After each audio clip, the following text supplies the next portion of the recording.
வசியத்துக்கு வந்து 2 பொருள் இருந்தாலே போதும். ஆனா முக்கியமான பொருள் 4, 5 வேணும். அந்த 4, 5 கிடைக்கலன்னா இந்த 2 இருந்தாலும் கூட போதும். ம். ஃபர்ஸ்ட் வசியம்னாலே முதல் கேட்குற ஒரே பொருள் பார்த்தீங்கன்னா ஃபோட்டோ. ஃபோட்டோ. ஆமா. ஃபோட்டோ. 2வது வசியத்துல கேட்கறது ரொம்ப முக்கியமான பொருள் துணி. ம். ம். யார வசியம் செய்யணுமோ அவங்க வசியம் செய்யணுமா அவங்க துணி. ம். 2.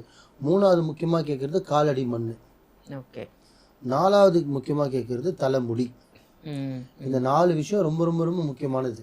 ம். அப்புறம் 5வதா கேட்கறது அந்த நபரோட அம்மாவோட பேர். ம். ஏன்னா இன்னாருக்கு இன்னார் பேர் இருக்கணும். ம். பேர் இல்லாம பண்ணா ரொம்ப டைம் எடுக்கும். ம். அம்மாவோட பேரு. அம்மாவோட பேர் இப்போ எக்ஸாம்பிள் நான் ஒரு பேசிக்க என் பேர் மாலிக் பாய்.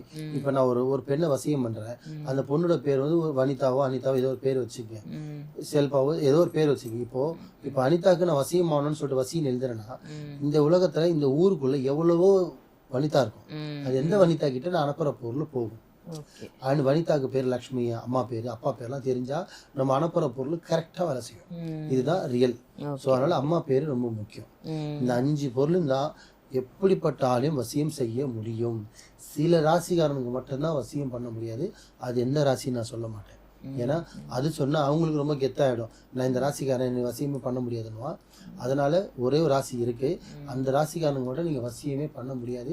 செய்வனையும் பண்ண முடியாது. ஒண்ணுமே பண்ண முடியாது. ஓ 12 ராசியில 12 பர்టిక్యులரா ராசியில ஒரு ராசி இருக்கு. ஓகே. அது என்ன ராசி? இந்த 12 ராசியில முக்கியமான ராசி ஒண்ணு இருக்கு. ம். ஆனா அதை நான் சொல்ல மாட்டேன். ஏன்னா அவங்க வசியம் சீக்கிரத்துல ஆக மாட்டாங்க. அது பெண்ணா இருந்தாலும் சரி, ஆணா இருந்தாலும் சரி. ம். ஆனா மீதி இந்த 5 பொருள் இருந்தா எப்படிப்பட்ட அந்த நபரை தவிர மீதி எப்படிப்பட்ட நபரை வசியம் பண்ண முடியும்.